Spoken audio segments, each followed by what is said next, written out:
Hello friends, welcome to the lekha pariksha. आज class number 9 है ये हमारी। ओके, क्लास नंबर ये 9 है हमारी, ये हमारे अकाउंटेंट के लिए। लास्ट क्लास में हमने डिस्कस कर ली थी हमारे बेसिक से रिलेटेड चीज़ें, जनरलाइजेशन, पोस्टिंग ना, क्रेडिट नोट, डेबिट नोट।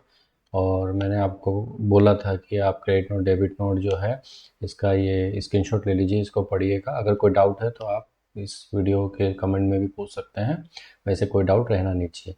ठीक है, तो आज हम फ्रेश बात कर रहे हैं। फ्रेश तो मतलब ये रिलेटेड टॉपिक ही है, बट अभी ये टॉपिक फ्रेश रहेगा। देखिए, अभी हम बात करेंगे फाइनल अकाउंट्स की। ठीक है, कि फाइनल अकाउंट्स क्या, अल्टीमेटली आप क्या कर रहे थे। आपने जनरलाइजेशन किया, लेजर पोस्टिंग किया, फिर बुक्स बनाएंगे, ट्रायल बैलेंस करेंगे, फाइनलाइजेशन करेंगे। ऑब्वियसली तभी तो हमारी बुक्स फाइनल होगी, तभी तो हम रिकॉर्ड को प्रेजेंट कर पाएंगे।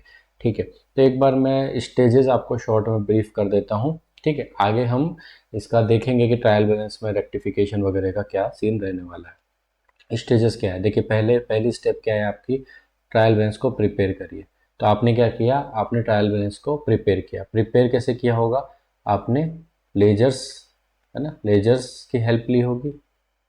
उसके बाद में सेकेंड स्टेप क्या रहती है आपकी, एडजस्टिंग द ट्रायल बैलेंस। ठीक है, एडजस्टिंग द ट्रायल बैलेंस का मतलब क्या रहता है कि आपने ट्रायल बैलेंस को एडजस्ट करना है, रेक्टिफिकेशंस करनी है, रेक्टिफिकेशंस करेंगे हम। उसके बाद में प्रिपेयरिंग एडजस्टेड ट्रायल बैलेंस। तो जब रेक्टिफिकेशन कर लेंगे तो उसको क्या बोलेंगे हम, उसको बोलते हैं एडजस्टेड ट्रायल बैलेंस। जब आप जॉब करेंगे ना, तो ये वर्ड काफ़ी सुनने को मिलेगा, एडजस्टेड ट्रायल बैलेंस। तो ऑडिटर बार बार बोलेंगे कि एडजस्टेड ट्रायल बैलेंस लेके आइए। ठीक, प्रिपेयर फाइनेंशियल स्टेटमेंट्स। उसके बाद क्या बन जाएंगे, financial statement, P and L के। जैसे पी एंड एल हो गया, बैलेंस शीट्स हो गई, ये फाइनेंशियल स्टेटमेंट हो गए, है ना, नोट्स टू अकाउंट्स हो गए। उसके बाद क्लोजिंग ऑफ बुक्स। तो ये जब ये सारी चीज़ें हो जाएंगी तो बुक्स को क्या माना जाएगा, क्लोज।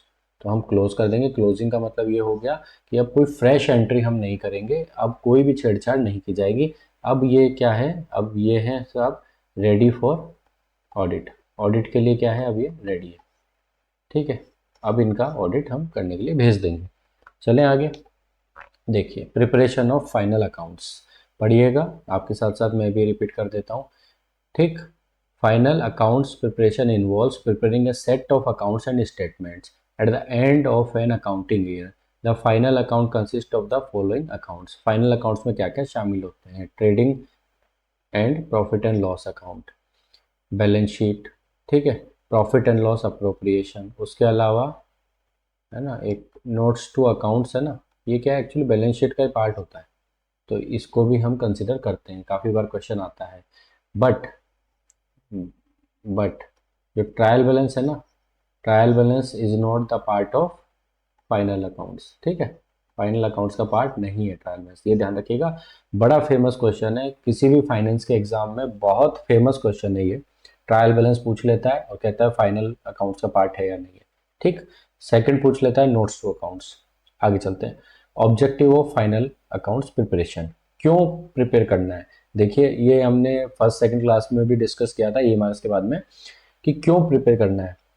पहला, टू डिटरमाइन प्रॉफिट और लॉस इनकर्ड बाय कंपनी ने गिवन फाइनेंशियल पीरियड। हमने क्या करना है कि हमने अकाउंटिंग करते रहना है और एक पीरियड पे आके, लाइक जैसे 31 मार्च की डेट पे हमको पता करना है कि हमारा प्रॉफिट और लॉस क्या है। ठीक, second, to determine the financial position of the company. ठीक है, तो बैलेंस शीट हमको ड्राफ्ट करनी है। ठीक, बैलेंस शीट हमको ड्राफ्ट करनी है और हमारी फाइनेंशियल पोजीशन बतानी है। Third, to act as a source of information to convey the users of the accounting information. देखिए, एक चीज समझिएगा, स्टेक होल्डर नाम का एक शब्द होता है। ठीक, स्टेक होल्डर, स्टेक होल्डर का मतलब क्या होता है, जिसको आपके बिजनेस से मतलब है, जिसको आपके बिजनेस से क्या है, सरोकार है, लेना देना है ना, वही तो आपसे कुछ मांगेगा। तो बिजनेस का जो स्टेक होल्डर है, वो किस बेस पे आपके बिजनेस को जज करे, किस बेस पे देखे कि बिजनेस कैसा चल रहा है। तो वो क्या देखेगा, वो आपके फाइनल अकाउंट्स देखेगा, उसी बेस पे वो डिसाइड करेगा आप कैसा बिजनेस कर रहे हैं। ठीक, यहाँ पर एक बात कर लेते हैं, शॉर्ट क्वेश्चन क्या बनता है, यूजर्स का क्वेश्चन बनता है ना, users of final accounts, users of final accounts, है ना, या यूजर्स ऑफ अकाउंटिंग स्टेटमेंट, है ना, users of accounting statement, users of financial accounts, ये कौन होते हैं, ठीक है, ऐसा काफ़ी क्वेश्चन आता है। तो वो कौन कौन हो गए आपके, ये सभी लोग हो गए, देखिए ऊपर लिखा हुआ है, ओनर्स हो गए, है ना, क्रेडिटर्स हो गए, इन्वेस्टर्स हो गए, और अदर स्टेक होल्डर, ठीक है। अदर स्टेक होल्डर में कैसे होते हैं, जैसे बैंक्स होंगे, तो बैंक आपको लोन दे रखी है तो बैंक भी आपकी स्टेक होल्डर, यहाँ तक कि गवर्नमेंट भी स्टेक होल्डर होती है, लिस्टेड कंपनी है उस केस में। आपके जो रेगुलेटर्स होते हैं, ठीक है, रेगुलेटर मतलब सेबी, आईआरडीए वगैरह, ठीक। तो ये बातें हो गई। क्वेश्चन यहाँ से क्या क्या बन सकता है, एक फेमस क्वेश्चन जो आता है और जिसका मुझे भी अच्छा लगता है आना, ठीक है, वो कॉन्सेप्चुअल है, to determine the financial position of the company. तो हम फाइनेंशियल पोजीशन कैसे देखते हैं, बैलेंस शीट से। ऑब्वियसली बैलेंस शीट ड्राफ्ट करेंगे, बैलेंस शीट की जो पोजीशन होगी वो आपकी फाइनेंशियल पोजीशन है। पी एंड एल जो है आपके प्रॉफिट और लॉस को रिफ्लेक्ट करता है, P and L does not reflect your financial position. Okay, तो पी एंड एल रिफ्लेक्ट करता है आपके प्रॉफिट या फिर लॉस को, but balance sheet reflects your financial position. तो आंसर क्या हो जाता है इस केस में, ठीक है, बैलेंस शीट। बैलेंस शीट क्या है, आपके फाइनेंशियल पोजीशन का रिफ्लेक्शन है, ठीक। कोई भी बैंक आपके बैलेंस शीट को देख के लोन देती है, पी एंड एल बाद में देखा जाता है, यहाँ तक कि लॉस मेकिंग अगर एंटिटी है ना उसको भी लोन दिया जा सकता है, बशर्ते उसके पास असेट्स होनी चाहिए। ये बात समझ में आ गई, थोड़ा थोड़ा मोटा मोटा समझ में आ गया ना आपको कि भाई इसका क्या कॉन्सेप्ट है, क्या मतलब हम लोग ट्रायल बैलेंस से लेकर और क्लोजिंग तक कैसे पहुंचते हैं, ठीक। क्योंकि ये सब आपको करनी पड़ती है when you are accountant at somewhere, specially in the government department, you have to be very careful about these things, है ना, ये आपको खुद को करना पड़ता है और you are the responsible person. तो आपको पता रहना चाहिए कि कैसे कैसे, और यहीं से क्वेश्चन उठते हैं, फिर बोलेंगे यार ये क्वेश्चन कहाँ से आया है, कॉन्सेप्ट के क्वेश्चन होते हैं, ठीक है, कॉन्सेप्ट से बाहर कभी भी क्वेश्चन नहीं आता है। चले, ये बात हो गई। अब बात करते हैं, देखिए ट्रायल बैलेंस, हमने अभी एक प्रॉपर एक फॉर्मेट समझ लिया है, एक प्रोसीजर देख लिया है कि कैसे कहाँ से कहाँ चीज जाती है और बैलेंस शीट का क्या रोल है, पी&एल का क्या रोल है। आगे बैलेंस शीट और पी&एल का मैं कंपैरिजन आपको ये वीडियो के लास्ट में या फिर अगर वीडियो लंबा होता है तो नेक्स्ट क्लास में करवा देंगे। देखिए, trial balance and rectification of error. Trial balance क्या है, एक ये क्वेश्चन यहाँ लो, मैंने एक क्वेश्चन दे दिया आपको, ये लो जी एक question. A trial balance is a statement showing the balances. पूछा जाता है ट्रायल बैलेंस क्या है, और आपको बता दूं ऑप्शन कैसे कैसे आते हैं, आपको लगेगा कि सब ठीक है। ऑप्शंस पूछा जाता है, आपको दे देगा ए स्टेटमेंट, है ना, सेकंड ऑप्शन दे देगा आपको एन अकाउंट, ट्रायल बैलेंस एक अकाउंट है, ठीक है। तीसरा दे देगा लेजर है ना, डी में दे देगा नाइदर ए और बी, ठीक है, या फिर डी में क्या दे देगा आपको, बोथ ए एंड बी। अब आप हो जाएंगे यहाँ पे कंफ्यूज, आपको लगेगा हाँ यार ये अकाउंट भी है, एक साइड खर्चे लिखते हैं, एक साइड इनकम लिखते हैं, एक साइड एसेट लिखते हैं, एक साइड लायबिलिटी लिखते हैं, तो आप तो कंफ्यूज होने होने हैं, ठीक है। तो कंफ्यूज नहीं होना है आपको, ठीक। Trial balance is a statement, है ना, जोर से बोलिए, बार बार बोलिए, trial balance is a statement, account नहीं है यहाँ, अकाउंट का कोई कॉन्सेप्ट ही नहीं है ट्रायल बैलेंस का, ठीक है। Trial balance is a statement. आगे चलते हैं, ठीक है। ऑब्जेक्टिव क्या क्या है इसके, ये देख लीजिए, यहाँ से क्वेश्चन कभी कभी आता है। ऑब्जेक्टिव है to ascertain the arithmetical accuracy, arithmetical मतलब 1+1=2, ये होता है कि नहीं होता है, होता है। तो कहीं 1+1 जुड़ के 3 तो नहीं हो गया है, ये कैसे पता चलेगा हमको, ट्रायल बैलेंस से, जब टोटल मैच नहीं करेगा। To help in locating error, error आप लोकेट कर सकते हैं ट्रायल बैलेंस की हेल्प से, बिल्कुल। आपने क्या किया होगा, आपने लेजर लेके गए होंगे, मतलब आपने क्या किया होगा, जर्नल करी पहले, देखिए, ठीक, जनरल से आप लेजर में आए, लेजर से आप यहाँ बैलेंस निकाले, आपने बैलेंस निकाल के कहाँ लेके गए आप, ट्रायल बैलेंस में। तो ये जो पूरी प्रोसेस है ना, इस प्रोसेस में कुछ एरर्स हो जाते हैं, जब एरर्स हो जाते हैं तो उनको ढूंढने का काम भी ट्रायल बैलेंस की हेल्प से किया जाता है। Third, to help in the preparation of final final accounts कह लो या फाइनेंशियल स्टेटमेंट्स कह लो, जैसे कि प्रॉफिट एंड लॉस अकाउंट्स और बैलेंस शीट। ये दो ही लिखा है बट और भी होते हैं, आपको बता दिया था। अच्छा, preparation of trial balance, trial balance का प्रिपरेशन कैसे किया जाता है, 3 मेथड होते हैं। पॉपुलर मेथड जो होता है आपका ये होता है, ठीक है, फिर बैलेंस मेथड भी है और टोटल कम बैलेंस मेथड। देखिए टोटल मेथड क्या आता है, नीचे जगह मिलेगी क्या हमको? देखिए मैं आपको इधर ये वाला मिटा देते हैं, चलिए इसको हटाइए, ये हमारे अब काम का नहीं है। आपको समझ में आ गया ना कि किस तरह से क्वेश्चन आता है, किस तरह से उसके ऑप्शन होते हैं, बहुत पास पास ऑप्शन दिए जाते हैं, कंफ्यूज किया जाता है सर। चलिए ठीक है, अभी देखिएगा, जैसे ये टोटल मेथड है, टोटल मेथड में क्या हुआ कि आपकी लेजर्स थी, है ना, लेजर्स थी, तो लेजर्स का डेबिट और क्रेडिट ये आ रहा होगा, तो डेबिट का टोटल और क्रेडिट का टोटल सम टोटल आ रहे होंगे। तो आपको क्या करना है, जब ट्रायल बैलेंस बनाएंगे ना आप, ठीक है, तो जैसे कि कोई एक्सपेंडिचर है, नहीं एक्सपेंडिचर का तो ये नहीं बैठेगा, जैसे राम अकाउंट देख लेते हैं, चलिए थोड़ा इजी रहेगा।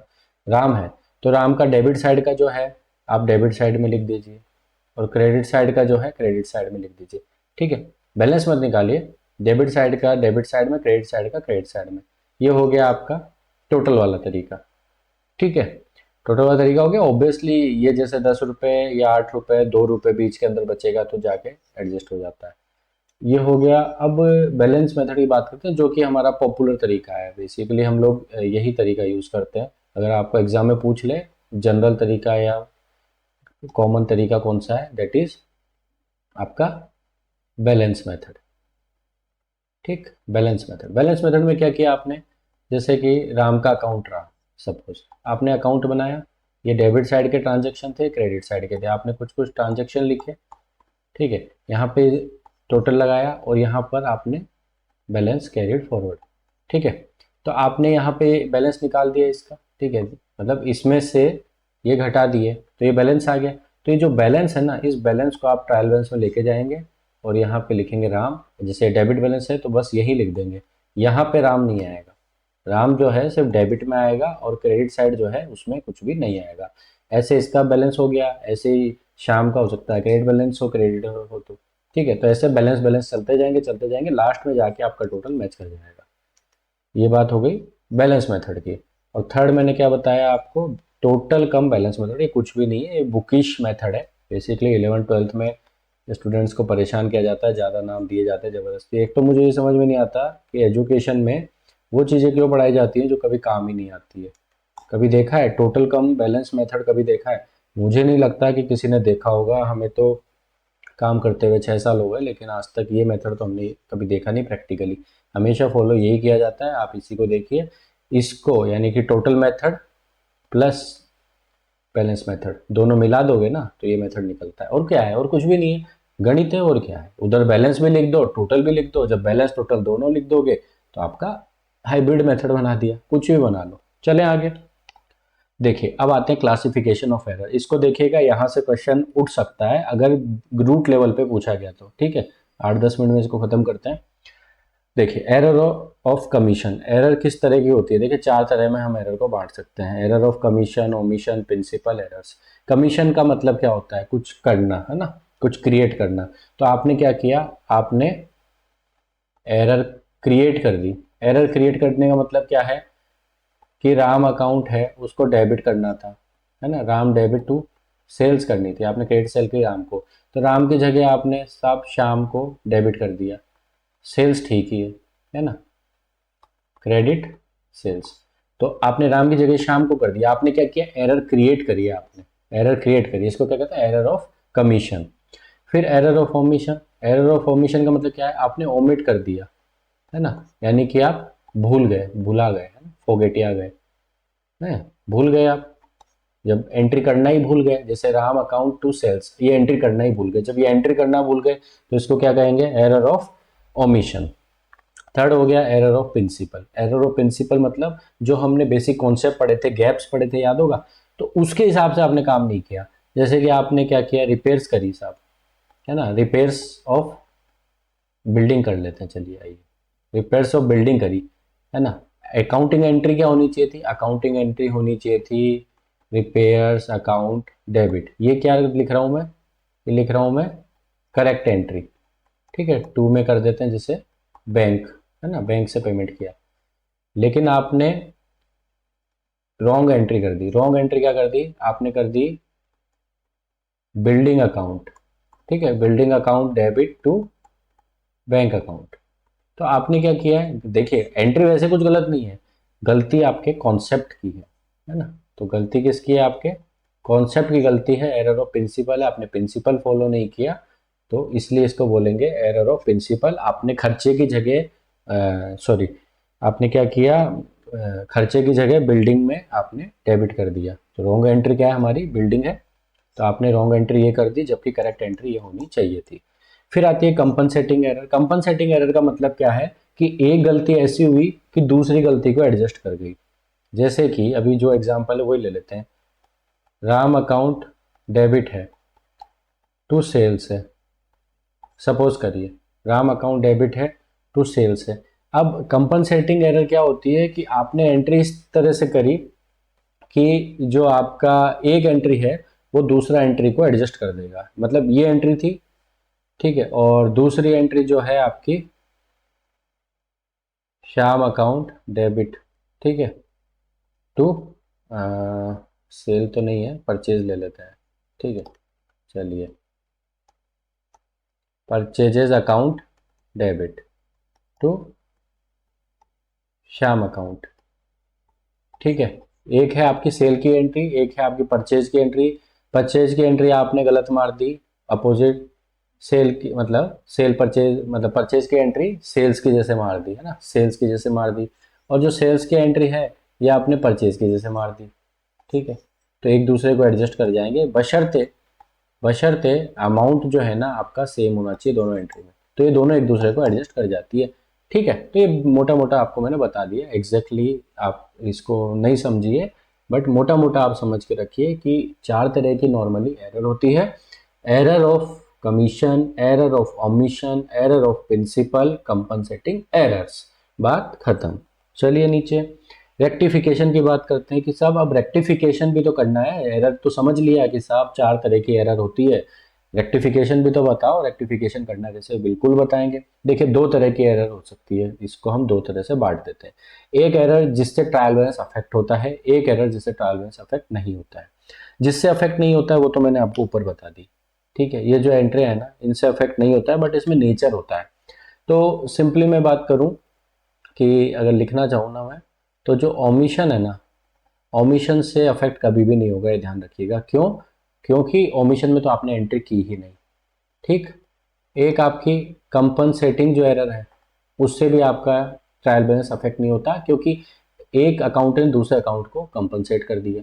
अब बचती क्या है? जहां पर सिंगल साइडेड एरर है, यानी कि सिंगल साइडेड एरर है ना, सिंगल साइडेड एरर है जहां पर, वहां पर आपका क्या है कि ट्रायल बैलेंस जो है उसको अफेक्ट करता है और ट्रायल बैलेंस का टोटल नहीं मिलता। देखिए ये ट्रायल बैलेंस है, ये इसका टोटल है, ये इसका टोटल है, ये दोनों, मतलब ये आपका डेबिट हो गया, ये आपका क्रेडिट हो गया। मैंने बताया आप हम तरीका यूज करते हैं बैलेंसिंग मेथड, तो यहाँ पे हमने बैलेंस लिख दिए, यहाँ बैलेंस लिख दिए, ये टोटल और ये टोटल मैच करना चाहिए। जब मैच नहीं करेगा यानी कोई गलती हुई, और गलती एक पार्ट पे हुई है, तो जब एक पार्ट पे गलती होती है तो हम सस्पेंस अकाउंट को यूज करते हैं, ठीक है। ये वही चीजें जो मैंने आपको ऊपर बताई थी, सस्पेंस अकाउंट को यूज करते हैं। देखिए इसका पॉज करके देख लीजिएगा, ये आपको मैं समझा चुका हूँ पहले ही, ठीक है। आगे चलते हैं, rectification of errors. Suspense account का यूज करेंगे। अब सस्पेंस अकाउंट में क्या है कि वन साइडेड एरर होगी, मैंने बताया आपको वन साइडेड एरर होगी।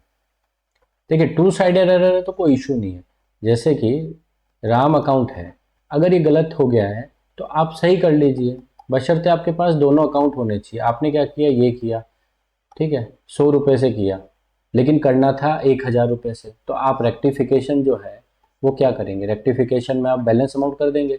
तो राम अकाउंट कितने से, 900 से और कर देंगे, और टू सेल्स अकाउंट कितने, 900 रुपये से, बात खत्म हो गई। ऐसा हो सकता है कि आपने राम अकाउंट को 100 से किया और सेल्स अकाउंट आपने 1000 से कर दिया था, तो उस केस में क्या है, राम अकाउंट डेबिट। अब टू के अंदर सेल्स तो लिख नहीं सकते ना, यही तो सस्पेंस का खेल है। देखिए समझ में आ रहा है, नहीं आ रहा है? आ रहा है, नहीं आ रहा है? मतलब स्लो करना है क्या? आप थोड़ा कमेंट में मेरे को बताइएगा, नेक्स्ट वीडियो में हम ध्यान रखेंगे अगर थोड़ा फास्ट हम जा रहे हैं। देखिए ये बेसिक कॉन्सेप्ट है, इसलिए हम लोग ज़्यादा टाइम लगा नहीं रहे, लेकिन अभी जैसे आपको मैंने एक कॉन्सेप्ट समझा, मुझे लगता है ये आपको ऊपर से चला गया है, नहीं पकड़ में आया है, इसीलिए मैं इसको जो है दोबारा से एक बार यूज़ कर रहा हूँ, ठीक है। 2 एक मिनट देख लेते हैं, बाकी वीडियो नेक्स्ट क्लास में शायद डालेंगे। चलिए देखिए मैंने क्या बताया आपको, मैंने बताया कि राम अकाउंट डेबिट किया 100 रुपये से और टू सेल्स कर दिया 100 रुपये से, ये एक हमने ट्रांजेक्शन किया।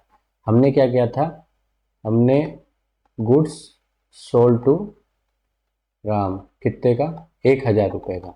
एंट्री हमने क्या कर दी ये, तो ये टू साइडेड एरर है, this is called two sided error, है ना, ये टू साइडेड एरर हुई। तो इस टू साइडेड एरर में दोनों पक्ष, दोनों साइड अफेक्ट हो रहे हैं, दोनों पक्ष प्रभावित हो रहे हैं, तो हमें दोनों पक्षों को सही करना है। राम अकाउंट डेबिट, तो अब 900 रुपये से और कर दीजिए और टू सेल्स में 900 रुपये कर दीजिए, बात खत्म। ये हमारी रेक्टिफिकेशन हो गई, ठीक है, ये क्या हो गई हमारी, ये हो गई रेक्टिफिकेशन, बात खत्म। अब सिंगल साइडेड में क्या होगा, सिंगल साइडेड में क्या हुआ होगा कि राम जो अकाउंट है, अरे ये तो बात है, देखिए राम अकाउंट है ना, ये हुआ 100 से, और टू में जो सेल्स है ना, ये आपकी 1000। बताइए, ये बुक का मेथड है, मैं नहीं बता रहा हूँ, ये बुक्स में ऐसा दिखाया जाता है और ऐसे क्वेश्चंस भी होता है, बड़े बड़े चैप्टर्स हैं इस चीज़ के ऊपर, बट प्रैक्टिकली ये ठीक नहीं है, क्योंकि आज के कंप्यूटराइज एनवायरनमेंट में गलती हो ही नहीं सकती। बट अभी हम बुक ही चल रहे हैं, Ram account debit to sales 1000, तो यहाँ पर आपको ठीक करना है, तो आप क्या करेंगे, राम अकाउंट डेबिट, ठीक है, राम अकाउंट डेबिट तो कर देंगे कितने से, बचे हुए 900 रुपये से, लेकिन क्रेडिट में टू सेल्स तो लिख नहीं सकते ना, क्योंकि सेल्स तो ऑलरेडी सही है, जब सेल्स सही है तो सेल्स तो आप लिख नहीं सकते ना, सेल्स नहीं लिख सकते, तो यहाँ हम यूज करते हैं क्या, सस्पेंस अकाउंट, तो यहाँ हम यूज करते हैं सस्पेंस अकाउंट और यहाँ 900 रुपये लिख देते हैं, तो ये राम का खाता हमारा सही हो जाता है, सस्पेंस में बैलेंस चला जाता है, लास्ट में सस्पेंस नेट होके क्लियर हो जाता है, बैलेंस बचता है अगर तो वो बैलेंस शीट के अंदर चला जाता है। एक क्वेश्चन यहाँ से बन गया, क्या क्वेश्चन बनता है यहाँ से, देखिए क्वेश्चन बनता है यहाँ से कि जो सस्पेंस अकाउंट है ना, वो कहाँ पे शो किया जाता है, वो शो किया जाता है आपका बैलेंस शीट में, सस्पेंस अकाउंट इज शोन, ठीक है, in balance sheet, suspense account balance sheet में शोन किया जाता है। सस्पेंस अकाउंट किस चीज़ के लिए होता है, one sided error, one sided error जो है उसको रेक्टिफाई करने के लिए, है ना, to rectify the one sided error, उसके लिए सस्पेंस अकाउंट यूज करते हैं। आज के डेट में कंप्यूटराइज एनवायरनमेंट में सस्पेंस अकाउंट के थ्रू कभी भी सही नहीं किया जाता है, ये मैनुअल अकाउंट्स में, बोला ना बुक्स में सब पुराने ज़माने का डाल रखा है, मैनुअल अकाउंट्स जब बनते थे उसी केस में ये यूज़ होता था। आप अगर टैली के बारे में जानते हैं तो टैली आपको एंट्री करने ही नहीं देगी, अगर आपकी डेबिट और क्रेडिट नहीं मैच कर रही है तो टैली एंट्री पोस्ट ही नहीं करने देगी, तो ये गलती कैसे हो जाएगी, वन साइडेड एरर, ये गलती कभी भी नहीं हो सकती, ये गलती तभी हो सकती है जब आपने मैनुअल अकाउंटिंग करी हो, और आज के दौर में मैनुअल अकाउंटिंग कौन करता है, ऑब्वियस बात है। तो ये सब बुकिश है, इसके बारे में ज़्यादा कोई आप सोचने की जरूरत नहीं है, अल्टीमेटली सस्पेंस का क्या होता है, कैसे जाता है, जितना बताया बस उतना ध्यान दीजिए, बेसिक बेसिक जो छोटे छोटे पॉइंट बताए जहाँ से क्वेश्चन उठ सकते हैं उसको देख लीजिएगा, नोट करना चाहे कहीं पे नोट कर लीजिएगा।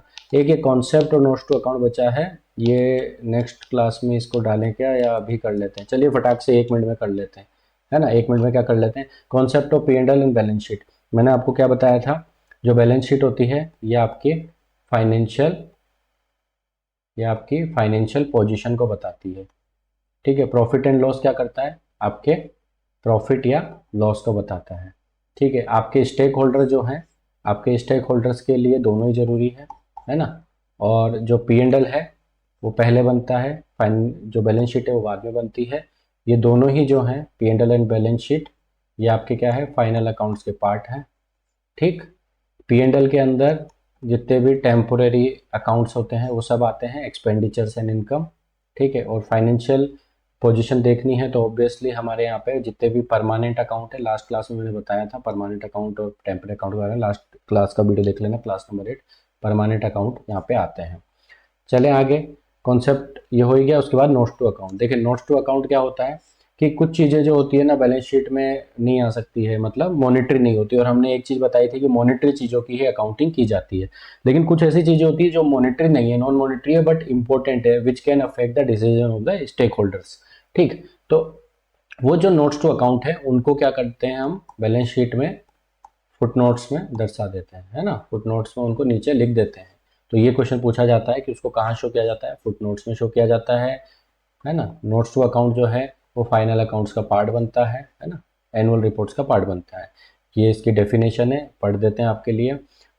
Notes to accounts also known as note to financial statements, footnotes किसी भी नाम से जाना जाता है, are supporting information that is usually provided along with the company's final accounts or financial statement. Many such notes are required to be provided by law, including details related to provisions, reserves, depreciation, investment, inventory, share capital, employee benefit, contingency, etc. ठीक है, तो कुछ information देनी होती है regulatory की वजह से, आपको कुछ अदर इन्फॉर्मेशन देनी होती है जो इम्पैक्ट करेगी बायर्स के डिसीजन को, शेयर होल्डर्स के डिसीजन को। ठीक है, तो वो सारी इन्फॉर्मेशन हम नोट्स टू अकाउंट्स के थ्रू देते हैं। ठीक है, तो यहाँ पर जो है थोड़ा सा वीडियो लंबा हो गया है, कोई इशू नहीं है, बट आपका लगभग ये कवर हो गया, इसके लिए अलग से हमको एक वीडियो बनाना पड़ता। तो ये बेसिक आपका नोट्स टू अकाउंट हो गया। तो ये जो क्लास है इसमें हमने क्या देख लिया, इस क्लास में हमने देख लिया हमारा trial balance rectification, types of error, है ना, कैसे एरर को ओमिट और ये ओमिशन वगैरह इन सबको ठीक किया जाएगा, सस्पेंस अकाउंट का क्या रोल है, single sided error, double sided error, concept of P&L, ये सारा फाइनेंशियल स्टेटमेंट, ये सारा हो गया। नेक्स्ट क्लास में अब हमारी असल क्लासेस शुरू होने वाली है, बट ये एक बार आप सब कर लीजिएगा। उसके बाद हमारे जो रेशोज़ है, कैपिटल इन्वेस्टमेंट डिसीजन हो गए, वर्किंग कैपिटल हो गए, ये सब हम आगे करने वाले हैं। ओके, सो तब तक के लिए अच्छे से स्टडी करिए, क्योंकि एग्ज़ाम जो है अब आपका फटाफट होने वाला है। Okay, bye, thank you.